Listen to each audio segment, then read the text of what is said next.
This channel does not promote any violent, harmful, or illegal activities. All content provided by this channel is meant for an educational purpose only. Top quality और consistent performance के लिए सिर्फ silver pump नाम याद रखना। আমার ব্যক্তিগত মতামত যদি জিজ্ঞাসা করেন তাহলে বলবো আলোচনা হওয়া দরকার।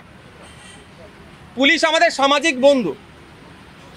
পুলিশের ফ্যামিলি তুলে, স্ত্রী তুলে, মা তুলে যেভাবে কর্যত ভাষায় আক্রমণ করেছে, অনুব্রত মণ্ডলের এতক্ষণ জেলে থাকা দরকার।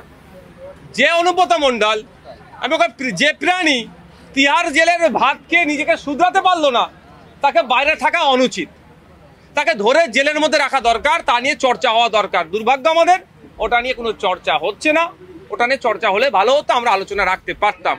উল্টে আমরা কি দেখলাম, যে পুলিশ কর্তা গাল খেলেন, তার মাকে, তার স্ত্রীকে কর্যত ভাষায় আক্রমণ করলো, সেই পুলিশ কর্তাকে এক প্রকার শাস্তি দেওয়া হচ্ছে, তাকে জব্দ করা হচ্ছে।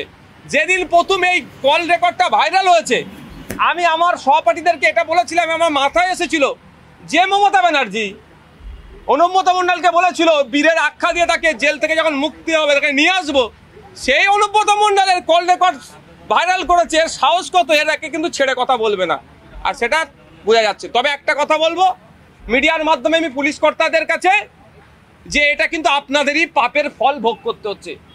আজকে একজন সিটদারা সোনা রেখেছিল বলে তার উপরে কোপ আসছে। সমস্ত পুলিশ কর্তারা যদি, পুলিশের পার্সনরা যদি সিটদারা সোজা রাখে, কজনের উপরে কোপ না পাবে, এটা মাথায় রাখা দরকার। নিরপেক্ষতা বজায় রেখে কাজ করুন। আজকে দেখুন দুর্ভাগ্য আমাদের, এত বড় গালাগালি দিল, পুলিশদের অপমান করলো, সিভিলিয়ান রাস্তায় নামতে দেখেছেন আপনারা? দেখেননি কেন? ডাক্তারের উপর আক্রমণ হলে সাধারণ মানুষ রাস্তায় নেমে প্রতিবাদ করে, টিচারের উপর আক্রমণ হলে সাধারণ মানুষ রাস্তায় নেমে প্রতিবাদ করে, আর একটা পুলিশের উপর আক্রমণ হলো সাধারণ মানুষ কিন্তু রাস্তায় নামলো না।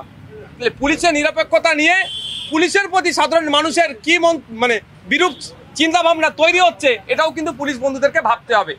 পুলিশকে আমরা আমাদের কোনোদিন শত্রু ভাবি না, আমাদের সামাজিক বন্ধু ভাবি তাদেরকে।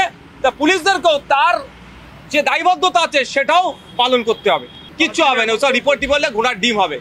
ন্যাশনাল হিউম্যান রাইটস কমিশন যাকে নটোরিয়াস ক্রিমিনাল বলেছে, সে বাইরে বাড়িয়ে ঘুরছে, বড় বড় নিদান দিচ্ছে। ন্যাশনাল হিউম্যান রাইটস কমিশনের দেওয়া সার্টিফিকেটে সে এখনো জেলের ভাত খাচ্ছে না। আর ওই রকম কত কমিশন আসলো গেল পশ্চিমবাংলাতে, ওই তৃণমূলকে এখন সমালোচনা হচ্ছে। বিজেপি, আমার মনে হয় বিজেপি পাঠাচ্ছে ড্যামেজ কন্ট্রোল করার জন্য। আমরা ভাববো কিছু একটা হবে, রিপোর্ট চাইবে, ঘোড়ার ডিম হবে। আমি অন ক্যামেরা বলছি, এই রিপোর্ট নিয়েও অনুব্রত মণ্ডলের একটা পশম মিলাতে পারবে না। কারণ এই অনুব্রত মণ্ডলের নেত্রীর সাথে তৃণমূলের যে নেত্রী, তার সাথে বিজেপির সুসম্পর্ক আছে।